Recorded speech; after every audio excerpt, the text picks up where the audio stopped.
우리 옆에 분들과 인사 한번 나눠볼까요? 잘 지내고 계신가요?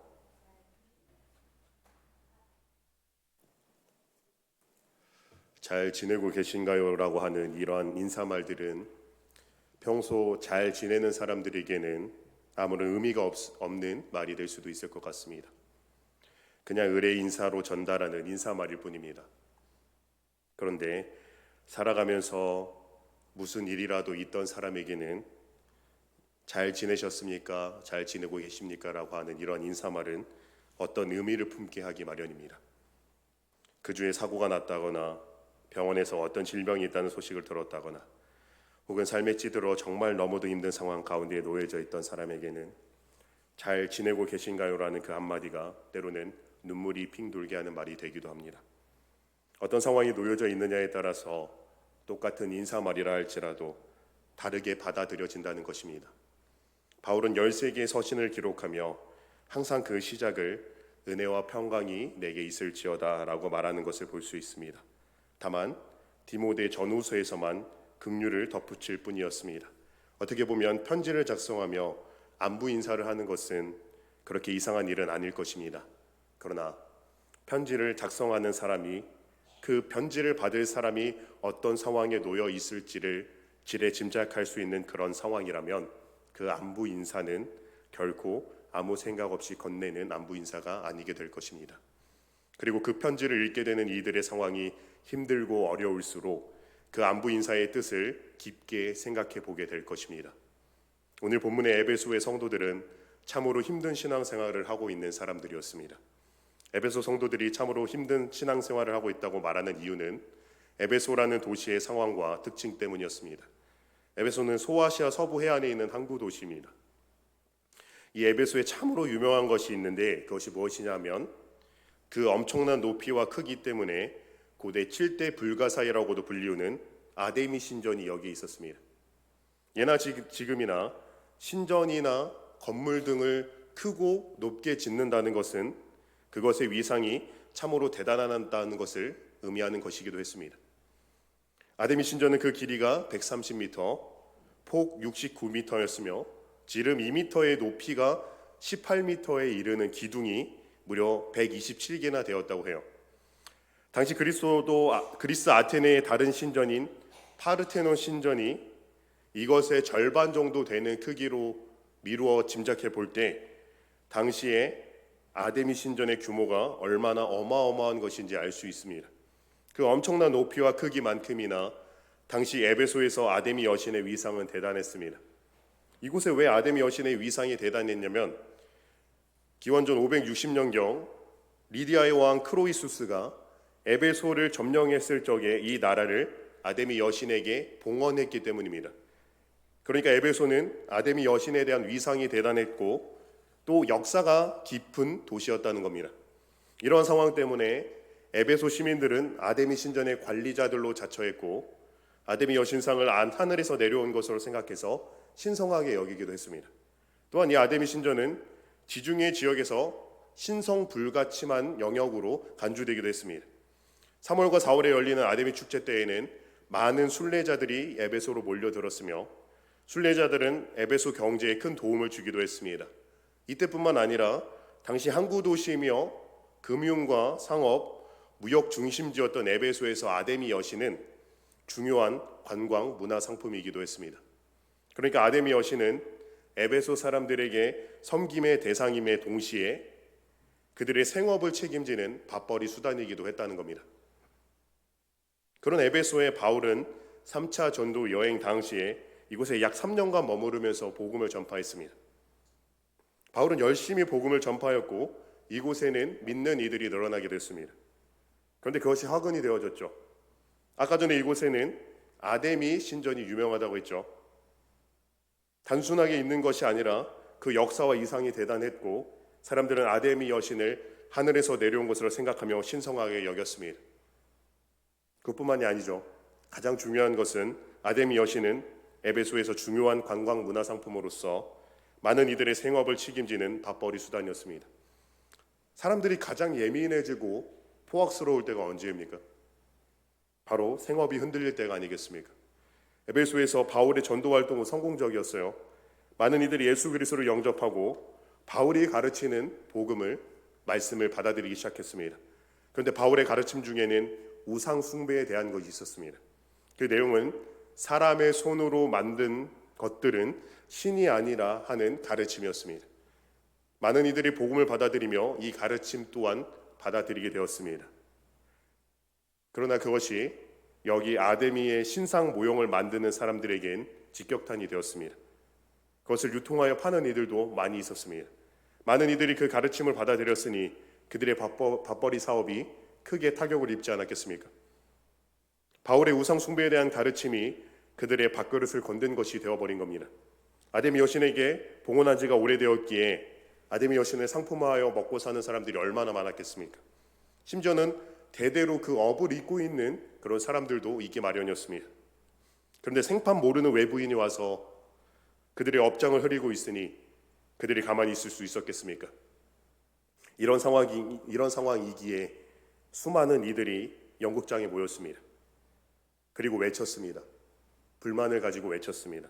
크다 에베소 사람의 아데미여, 크다 에베소 사람의 아데미여. 이렇게 2시간 가량을 외쳤습니다. 에베소에 있는 교인들에게 이들의 이런 행보들이 얼마나 위협이 되었겠습니까? 심지어 항구 도시인 에베소이기에 정통 유대인보다는 이방인들이 많이 자리 잡고 있었습니다. 애초에 바울은 이방인을 위한 사도로서 부름을 받지 않았습니까? 그렇다고 해서 바울이 유대인은 멸시하고 이방인에게만 복음을 전한 것은 아니었습니다. 바울이 다니는 지역들은 대부분 이방인들이 많은 지역이었습니다. 에베소 또한 이방인들이 많은 지역 중에 하나였습니다. 이것이 뜻하는 바가 무엇인지 혹시 아시겠습니까? 바울이 그곳에서 복음을 전파한 것은 단 3년간의 기간이었습니다. 그러니까 에베소에 있는 교인들 대부분은 이방인들로서 복음을 받아들이고 예수님을 믿은 지 그렇게 오래된 사람들이 없었다는 거예요. 그런데 지금 에베소의 상황이 어떻습니까? 자신들의 발그릇을 빼앗길 상황에 놓여져 있어 상기되고 분노한 상태로 공연장에 나와 시위하고 있는 저들이 그냥 얌전히 시위만 했겠습니까? 그저 거기서 에베소 사람의 아데미어라고 그냥 순전하게 외치기만 하고 있었겠습니까? 그들은 여러 가지 방법으로 에베소 안에 있는 교회들을 못살게 굴고 박해했을 것입니다. 심지어 지금 지도자 바울이 에베소에 있는 것조차 아니었습니다. 이런 폭동이 어느 정도 진정이 되자마자 바울은 에베소를 떠났기 때문입니다. 이것을 보고 어떤 학자들은 바울이 신변의 위협을 느끼고 두려움 가운데에 에베소에서 도망치듯이 떠나왔다라고 그렇게 말하는 학자들도 있습니다. 그만큼 에베소의 상황이 긴박했다는 것이죠. 그 증거로서 사도행전 20장 17절을 들기도 합니다. 20장 17절에서 바울은 전도여행을 마치고 예루살렘으로 돌아가는 길에 에베소에 들리지 않습니다. 그리고 에베소에 있는 교회의 장로들을 약 50km 정도 떨어진 밀레도로 부릅니다. 어느 학자들은 이 모습을 보고 에베소에 들리지 않은 이유에 대해서 일전에 폭동으로 인하여 신변의 위협을 느껴 에베소를 쫓겨나듯이 나왔기 때문에 차마 에베소에 들리지 못하고 장로들을 불렀다, 그렇게 이야기하기도 합니다. 그러나 그런 해석보다는 사도행전 20장 16절에서 말한 바와 같이 바울이 오순절 안에 예루살렘에 이르기 위해 급하게 가고 있었기 때문이라고 봐야 할 것 같습니다. 왜냐하면 바울은 복음 증거하는 일을 위해서는 그 어떤 희생이라도 감수할 각오가 되어 있었던 사람이고 실제로 그런 모습들을 많이 보여주었기 때문입니다. 바울이 에베소를 떠난 이유는 폭동으로 인한 신변의 위협이 아니라 시기적으로 에베소 성도들을 위한 선택이었다고 보아야 한다는 겁니다. 바울이 떠나간 이후 에베소 성도들의 신앙생활은 결코 쉽지 않았습니다. 애초 초대교회 그리스도인들에게 있어 신앙생활 자체가 고난이요 역경이었습니다. 그런데 안 그래도 힘든 신앙생활에 자신들의 생업을 회방 놓았다며 분노한 아데미 여신을 믿는 에베소인들까지 그들을 지치게 했습니다. 이뿐이겠습니까? 바울은 사도행전 20장 29절 30절에서 에베소의 장로들을 밀레도로 불러 이렇게 말하기도 했습니다. 내가 떠난 후에 사나운 이리가 여러분들에게 들어와서 그 양떼를 아끼지 아니하며 또한 여러분 중에서도 제자들을 끌어 자기를 따르게 하려고 어그러진 말을 하는 사람들이 일어날 줄을 내가 아노라. 바울이 이러한 말을 한 까닭은 당시 예수님을 믿는 교회를 전적으로 부인하면서 그리스도인들을 넘어뜨리는 거짓 교사들이 굉장히 많았기 때문입니다. 에베소 교회는 안팎으로 이러한 어려운 상황 가운데서 신앙생활을 했어야만 했습니다. 에베소에 있는 교인들은 대부분 이방인들로서 믿기 시작한 지 얼마 되지 않는 그런 사람들이었습니다. 이제 예수님을 알게 되어서 이제 믿게 되었는데 계속해서 힘든 상황에 놓이는 겁니다. 생업을 건드렸다는 이유로 미움을 받아야만 했고, 종교 지도자들로 인하여 계속해서 예수님을 믿는다는 이유로 박해를 받아야만 했으며, 아직 분별력이 없는 상황에 놓인 이들을 속이려는 무리들이 계속해서 이들을 넘어뜨리려고 하는 그런 어지러운 상황에서 어렵게 신앙생활을 해나가야만 했단 말입니다. 그런 에베소에 있는 교인들에게 바울의 안부 인사는 그저 스쳐 지나가는 그런 인사가 아니었습니다. 바울은 편지를 시작하며 다시금 자신을 소개합니다. 바울의 편지를 읽는 사람 중에 바울을 모를 사람이 있겠습니까? 그런데 힘든 상황에 놓여 있을 에베소에 있는 그리스도인들에게 바울이 자신을 다시금 소개하는 데에는 그 의도가 있지 않겠습니까? 바울은 자신을 하나님의 뜻으로 말미암아 그리스도 예수의 사도된 바울이라고 다시금 자기를 소개합니다. 자신은 철저히 그리스도의 방법으로 그리스도의 뜻을 따라 그리스도를 섬겨야 하는 직분인 그리스도 예수의 사도된 바울이라고 말합니다. 그리고 자신이 그리스도 예수의 사도가 된 것이 하나님의 뜻임을 밝힙니다. 하나님의 뜻이기에 사람의 뜻이나 우연찮게 자신이 사도가 된 것이 아니기에 그 어떤 난관과 역경과 비난이 있어도 사도직에 대한 부르심과 사역의 열정이 흔들리지 않음을 고백하는 겁니다. 이미 밀레도에서 장로들에게 자신이 예루살렘으로 돌아가면 결박과 환란이 기다릴 것을 예고한 바울이었습니다. 그리고 에베소서를 작성하고 있는 바울 본인은 지금 감옥 안에서 이 편지를 작성하고 있습니다. 바울 자신 또한 감옥이라고 하는 어려운 상황 가운데에 놓여져 있지만 여전히 자신이 그리스도 예수의 사도가 된 것은 하나님의 뜻임을 밝히며 어떤 고난과 역경과 비난 가운데에서도 하나님께서 부르셨다는 그 부르심의 확신 때문에 나는 꺾이지도 좌절하지도 않을 것이라고 말하는 것입니다. 바울은 고난이 걸림이 될 수 없는 사람이었습니다. 닥친 고난을 오히려 그리스도의 복음과 하나님의 말씀을 전할 기회로 삼는 사람이 바울이었습니다. 그랬기에 감옥에 있는 그런 처참한 환경 가운데서도 이렇게 에베소 교인들에게 편지를 작성할 수 있었던 겁니다. 바울의 이 말은 고난 가운데에 버려지듯 놓여져 있는 에베소 교인들에게는 큰 힘이 되어졌을 겁니다. 하나님께서 부르셨다고 하는 그 부르심의 확신이 고난과 환난 가운데에서도 그들이 무너지지 않게끔 하는 단단한 기둥의 역할을 해주었던 겁니다. 우리 또한 신앙생활을 하면서 단단하게 서 있다가도 때로는 좌절하고 무너질 때가 있습니다. 내가 그렇게 교회에서 또 가정에서 또는 일터에서 그리스도인으로서 구별되어진 삶을 살고 있음에도 불구하고 때로는 여전히 변하지 않는 내 이웃의 모습에 지쳐가기도 할 것입니다. 그럴 때마다 우리가 잊지 않았으면 좋겠습니다. 지금 성도님들이 계신 그 자리는 하나님께서 부르신 자리라는 사실을 말입니다. 하나님께서 부르셨다고 하는 부르심의 확신이 우리가 처해져 있는 답답하고 때로는 도망치고 싶은 그 상황 가운데서조차도 쉬이 좌절하지 않는 이유가 되기를 소망합니다. 이어서 바울은 편지를 받아 읽을 자들을 이렇게 소개합니다. 에베소에 있는 성도들과 그리스도 예수 안에 있는 신실한 자들이라고 말입니다. 바울이 말하는 성도들이란 거룩한 자들을 뜻합니다. 이 성도라는 말이 가장 많이 쓰인 곳이 바로 바울 서신입니다. 바울은 바울 서신 곳곳에서 그들이 거룩한 자가 된 것은 오로지 하나님으로부터 말미암았다고 그렇게 소개하고 있습니다. 하나님의 뜻으로 세상과 분리되어진 자들, 하나님의 뜻으로 거룩한 자들이라고 불리워진 자들, 그들이 바로 성도들인 겁니다. 그리고 바울이 또 붙이는 말은 그리스도 예수 안에 있는 신실한 자들이라고 말합니다. 신실한 자들은 믿음을 가진 자들이라는 것입니다.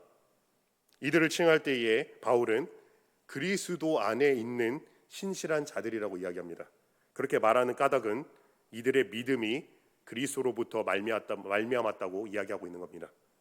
그러니까 지금 바울 자신을 말할 때에도 자신은 하나님의 뜻으로 사도로 부름을 받았으며 지금 편지를 받은 자들 또한 하나님의 뜻으로 부름을 받고 예수 그리스도로 말미암아 믿음을 가진 자들이라고 말하고 있는 겁니다. 지금 바울이 하고자 하는 이야기가 무엇입니까? 너희를 부르시고 너희를 세우신 분이 하나님이시라는 겁니다. 고난 가운데 있고 혼란스러운 가운데 있음을 분명히 알지만 그럼에도 불구하고 그 자리는 하나님께서 부르신 자리라는 겁니다. 그렇기에 부르심의 확신을 가지고 하나님께서 주신 믿음 가운데에서 담담히 나아가라고 말하고 있는 겁니다. 이어서 바울은 2절에서 13개의 바울 서신 전체에 동일하게 붙이는 인사말을 합니다. 바로 은혜와 평강이 있을 것이라는 이야기입니다. 바울 자신의 서신 전부에 이 인사말을 붙였다는 것은 이 인사말은 단순히 안부를 묻는 것이 아닐 것입니다. 이것은 바울의 신념이요, 바울이 어디를 가든 어떤 상황에 처해 있든 이 마음가짐을 가지고 나아갔다는 겁니다. 그리고 자신이 그랬듯 이 편지를 받는 자들 또한 이 마음가짐을 가지고 나아가기를 소망한다는 것입니다. 그렇다면 바울이 말하는 은혜란 무엇일까요? 바울은 이 은혜 또한 하나님 우리 아버지와 주 예수 그리스도로부터 왔음을 강조하고 있습니다. 우리도 알고 있다시피 은혜란 어떠한 조건과 자격이 있기 때문에 받은 것이 아니라 아무런 조건과 자격이 없는 그런 자에게 베풀어진 사랑입니다. 그렇다면 에베소에 있는 그리스도인들은 이 은혜를 이미 받은 사람들인가요? 아니면 이제 받을 사람들인가요? 에베소에 있는 그리스도인들은 이미 그 은혜를 받은 사람들입니다. 그런데 바울이 그 은혜를 다시금 언급하는 이유가 무엇일까요? 그것은 어려운 상황 가운데에서 그 은혜를 떠올리라는 것 아니겠습니까? 그 은혜로 오늘도 살아가라는 겁니다. 여기 계신 분들은 적어도 저보다 훨씬 오랜 기간 신앙생활을 해오신 분들입니다. 제 나이보다도 더 오래 신앙생활을 하신 분들이 대부분이십니다. 그렇기에 아실 것입니다. 인생을 돌아다 보면 하나님을 믿은 이후에도 여전히 고난과 역경은 찾아온다는 사실을 말입니다. 믿는 자들에게 위로가 되는 말은 하나님을 믿기 때문에 이제는 아무런 고난도 역경도 없을 것이다라는 믿기 어려운 말보다 고난 가운데서도 하나님께서 함께 하실 것이다라는 말일 것입니다. 하나님을 진정으로 믿는 우리는 푸른 풀밭으로만 다니고 쉴만한 물가로만 다니며 사망의 음침한 골짜기로는 다니지 않을 것이기 때문에 두렵지 않을 것이다라고 말하는 것이 아니라 내가 사망의 음침한 골짜기로 다닐지라도 해를 두려워하지 않을 것은 주께서 나와 함께 하실 것이기 때문이다 라고 말할 수 있어야 된다는 것입니다. 이어서 바울은 평강이 있을 것을 이야기합니다. 평강하면 떠오르는 이미지는 평안한 상태, 평화로운 상태, 그런 것을 뜻하는 것을 우리가 생각하기 쉬울 것입니다. 바울의 인생 또한 그랬지만 에베소뿐만이 아니라 바울의 편지를 받는 초대교회 그리스도인들은 평화로운 상태와는 거리가 먼 상황이었습니다. 바울이 편지를 받는 사람들을 조롱하며 기분 나쁘게 하는 것이 목적이 아니었다면 바울 자신도 그렇고 초대교회 성도들에게, 특히 에베소 교회의 성도들에게 평강이 있을 것이다 라고 말하는 것은 받아들이기 어려운 내용임에 틀림이 없을 겁니다. 사람들은 누구나 감당하기 어려운 고난이나 역경이 찾아오면 두려움이 찾아오기 마련입니다. 생각지도 못한 질병이 찾아올 적에, 생각지도 못한 생업의 어려움이 찾아올 적에, 그리고 생각지도 못한 변화를 헤쳐나가야 할 때에 우리에게는 두려움이 찾아오는 법입니다. 이러한 두려움은 겪어보지 않은 이들은 도저히 알 수 없는 두려움입니다. 병원에서 암 진단을 받거나 하면 의사는 대부분 환자 본인에게 먼저 이 사실을 밝히지 않습니다. 가족들을 먼저 불러서 환자의 상태에 대해서 이야기해 줍니다. 왜냐하면 암 진단을 받은 당사자가 받을 두려움과 압박감이 상상할 수조차 없기 때문입니다. 암 진단을 받으신 분들 대부분은 제대로 밤잠을 이루지도 못한다고 해요. 습관처럼 한숨이 나오고 가만히 있다가도 괜히 눈물이 나고 인생 참 허무하다, 인생 참 허망하다, 이런 이야기들을 달고 산다고 합니다. 그런 상황 가운데 놓인 이들에게 주변 사람들은 말을 합니다. 괜찮을 거야. 나을 수 있을 거야. 괜찮아질 거야. 그러니까 마음 편하게 먹어. 편안한 상태를 유지해야 해. 그런 말들을 많이 합니다. 환자를 위해서 하는 말이죠. 생각해서 하는 말입니다. 그러나 그런 이야기들 잘 안 들어온다고 해요. 좀처럼 그런 이야기들을 들을 때에 받아들여지지 않는다고 합니다. 마음의 평안이 중요하다는 것은 환자 본인이 제일 잘 알고 있습니다. 병원 의사들도 하나같이 이야기합니다. 중증 환자에게 가장 중요한 것은 스트레스 받지 않는 것과 마음을 평안하게 먹는 것이라고 말입니다. 그래서 마음의 평안과 소망을 잃지 않는 것이 굉장히 중요하다고 말합니다. 지금 바울이 말하고 있는 평강이 이런 마음의 상태를 이야기하는 것일까요? 이러한 것들은 오늘 바울이 이야기하고 있는 평강이 아닙니다. 힘든 가운데 있지만, 어려움 가운데 있지만 어떻게든 애를 써서 마음의 평안한 상태, 평화를 누려야 한다고 이야기하고 있는 것이 아니란 이야기입니다. 오늘 바울이 이야기하고 있는 평강은 마음의 평화, 평안한 마음의 상태를 이야기하고 있는 것이 아니라 하나님과의 화목, 하나님과의 관계적 확신으로 인한 법적인 의미를 이야기하고 있는 겁니다. 성경에서 말하는 평강이란, 지금 바울이 이야기하고 있는 평강이란 힘들고 어렵더라도 하나님과의 관계, 하나님과의 화평이 내 안에 있다고 확신한다면 그것이 변하지 않는 평강이라고 이야기하고 있는 겁니다. 세상 사람들이 말하는 평강, 편안한 상태, 평화와는 분명히 다른 개념이죠. 사람들이 생각하기를 평강을 생각하면, 평안한 상태, 평화를 생각하면 단순히 위기가 없고 어려운 상황이 없는 것을 그렇게 생각할 것입니다. 세상 사람들은 하나님과의 관계는 상관없이 모든 이들이 건강하여 걱정 없이, 직장 생활을 하는 사람이면 직장에서 승승장구하며 인간관계도 걱정 없이, 사업을 하는 사람이라면 사업이 승승장구하여 잘 되는 것을 말할 수 있고, 운동선수라면 자신이 속한 종목에서 좋은 성적을 거두며 가정에서도 아무런 문제가 없어 항상 행복하고 웃음이 가득한 그런 가정을 이루고 있으면 사람들은 그것을 평안한 상태, 평화로운 상태, 평강이라고 이야기합니다. 그런데 성경은 그것을 평강이라고 부르지 않습니다. 그러한 상태를 성경은 참된 평화가 없는 상태라고 말합니다. 왜냐하면 하나님과의 관계를 생각하지 않기 때문입니다. 하나님과의 화평을 생각하지 않기 때문이에요. 지금 어려움 가운데 놓여있는 에베소에 있는 그리스도인들에게 바울이 말하는 평강이 있기를 바란다는 말은 단순히 눈에 보이는 평안한 상태를 누리고 평화를 누리라는 이야기가 아니라 고난과 역경 가운데서조차 하나님과의 관계에는 문제가 없고 흔들리지 않기를 바란다는 소망입니다. 질병 때문에 고통 가운데 놓여져 있는 이들에게, 사업이 잘 되지 않아 어떤 이유로든 직장 생활이 어려워서 좌절하고 있는 이들에게, 가정에서조차 인정받지 못하고 사이가 좋지 않아 매일같이 싸우고 매일같이 힘든 그 가운데 있는 사람에게 평강하기를 바란다고 하는 말은, 그 질병이 고쳐질 것이니 걱정하지 마십시오.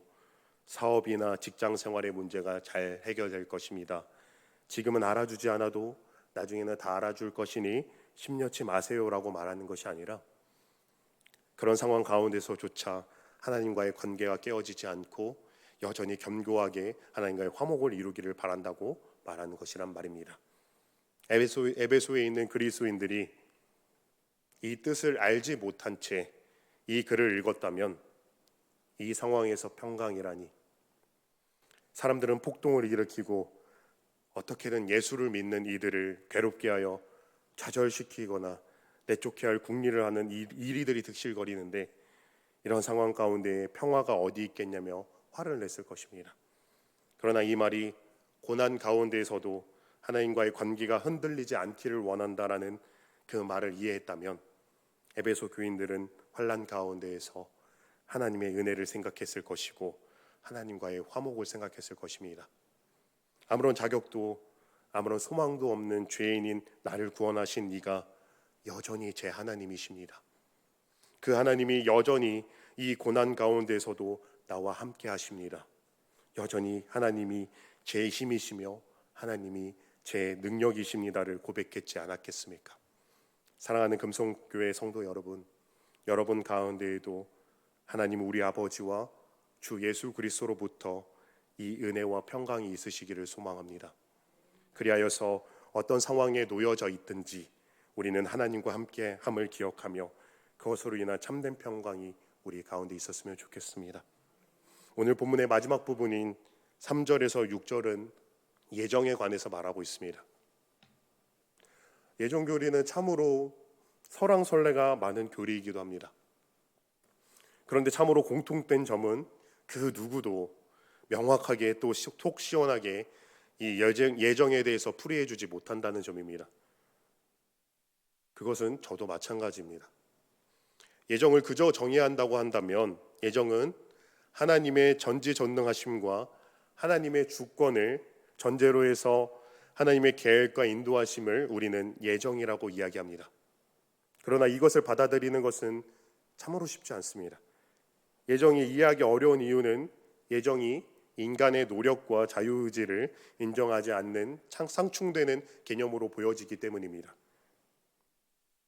우리가 이 자리에 교회에 내 발로 나온 것입니까? 아니면 하나님의 인도하심으로 우리가 교회에 나오게 된 겁니까? 하나님의 인도하심으로 나온 것입니까? 여러분의 뜻은 없는 것입니까? 전자는 인간의 자유의지에 관한 말이고 후자는 예정에 관한 이야기입니다. 그럼에도 불구하고 결론적으로 이야기한다면 인간은 온전히 자유합니다. 주어진 상황이 우리로 하여금 무언가를 선택할 수밖에 없게 만드는 그런 상황은 우리에게 주어지기도 하지만 그때에도 결국 선택은 저의 몫입니다. 아침에 일어나면 오랜 기간 화장실을 가지 않았기 때문에 화장실에 가고 싶어지는 상황이 생기죠. 그러나 그런 상황이 조성되어진들 결국 화장실로 걸어가는 발걸음은 저의 선택입니다. 인간은 하나님에 의해서 운명적으로 결정된 대로 행동해야 하기 때문에 인간 스스로의 자유의지가 없다고 이야기하는 것은 성경 교리적으로도 맞지 않습니다. 그러나 인간은 자유의지를 가지고 있지만 자유의지를 갖고 있다고 해서 무엇이든지 다 할 수 있지는 않습니다. 우리는 우리의 능력의 한계 때문에 못하는 것들이 많습니다. 예를 들면 저는 지금 미국에 가고 싶어도 미국으로 순간이동할 수 없습니다. 사람은 어떻게 해서든 과거로 돌아가거나 미래로 갈 수 없습니다. 과거로 돌아가서 고치고 싶은 것들이 참 많은데 그러지 못해서 한탄스럽습니다. 우리는 우리의 능력의 한계 때문에 못하는 것들이 많습니다. 그러나 우리가 이렇게 정의한다고 해서 하나님의 예정에 대한 것을 온전히 이해할 수는 없습니다. 어떤 기준과 어떤 조건에 의해서 누구는 택하셨고 또 누구는 택하지 않으셨는가 하는 그런 논쟁은 우리의 이성의 한계로는 이해할 수 없는 범주이기 때문입니다. 그렇다면 바울은 왜 하나님의 영역인 이 예정의 이야기를 이렇게 이야기해도 저렇게 이야기해도 속 시원하게 이해할 수 없고 받아들이기 어려운 이 예정에 관한 이야기를 왜 지금 말하고 있는 것일까요? 6절에서 바울은 그 이유를 우리가 하나님의 은혜의 영광을 찬송하게 하기 위함이라고 말하고 있습니다. 혼란 가운데 있는 에베소의 교인들에게 어려움과 낙심 가운데 있는 그 그리스도인들에게 바울이 해주고 싶었던 말은 여러분이 예수 그리스도의 복음을 듣고 구원을 받아 그 자리에 있는 것은 하나님께서 창세 전부터 예정하신 하나님의 은혜라는 사실을 말하고 싶었습니다. 이것은 에베소에 있는 그리스도인들에게만 하는 이야기가 아니겠죠. 여기에 앉아있는 우리에게 또한 하는 말일 것입니다.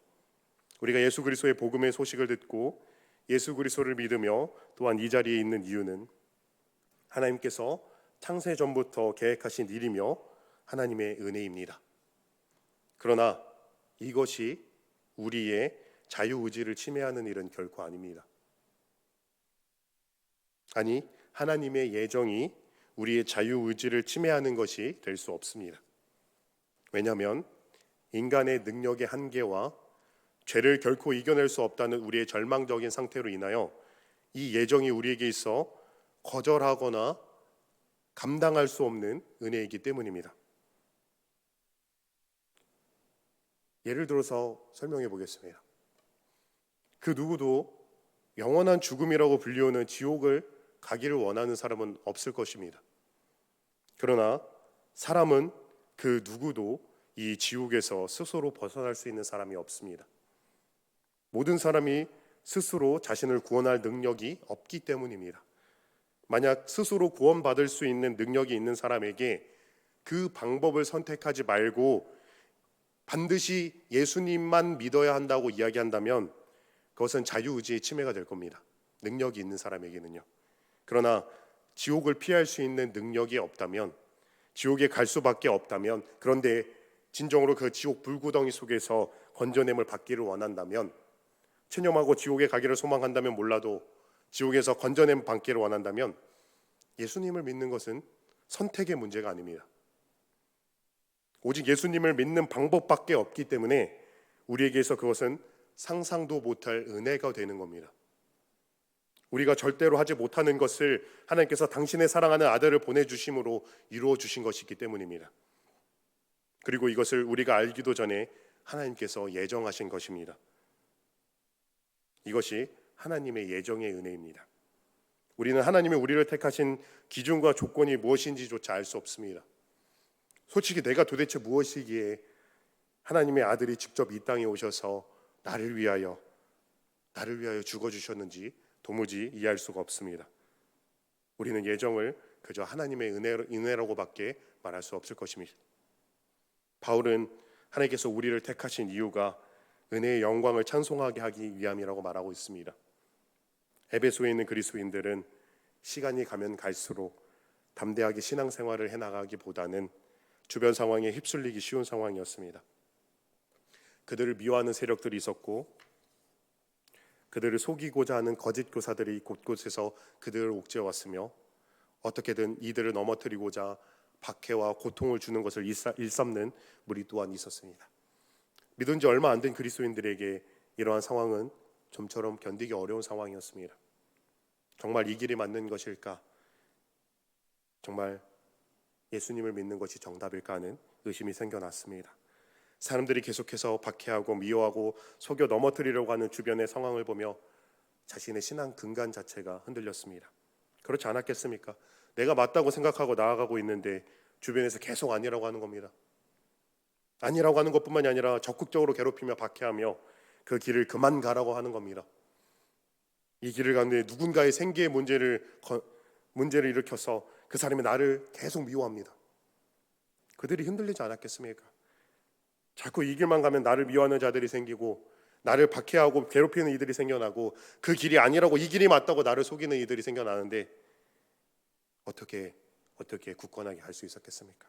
그런 상황에 놓여있는 에베소 교인들에게 바울이 가장 먼저 한 이야기는 조금만 견뎌라, 조금만 견디면 좋은 상황이 찾아올 거야 라는 그런 이야기가 아니라 하나님의 은혜를 기억하라는 것이었습니다. 고난과 환난 가운데 있는 이들에게 좋은 상황이 찾아올 것이기 때문에 견디라고 말하는 것이 아니라 하나님의 은혜를 기억하며 그 은혜를 붙들고 오늘도 살아가라고 이야기하고 있는 겁니다. 이것은 에베소에 있는 그리스도인들에게만 말하고자 함이 아니라 바울 자신에게도 하고자 했던 말은 아니었겠습니까? 비록 감옥 안에서 이 글을 쓰고 있는 바울이었지만 그는 그의 고난 때문에 그의 인생을 후회하지 않았습니다. 하나님의 은혜를 기억하는 바울에게 있어 고난은 걸림이 될 수 없었기 때문입니다. 그랬기에 바울은 고난 가운데서도 하나님을 찬송하리로다 라고 고백할 수 있었습니다. 사랑하는 여러분, 우리의 인생은 어떠했습니까? 고난이 없으셨습니까? 환난이 없으셨습니까?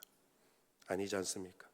어쩌면 우리의 인생이 끝나는 그날까지 인생의 무게로 계속해서 아파만 가는 몸 때문에 힘들고 자식들이 또 손주들이 또 내 가족들이 내가 생각하는 대로 잘 되지 않고 자꾸 넘어지고 고꾸라지는 것 같아 마음이 아프고 생각지도 않던 사건들이 찾아와 가슴을 쓸어내리는 일들이 우리에게 계속 일어나고 있지 않습니까?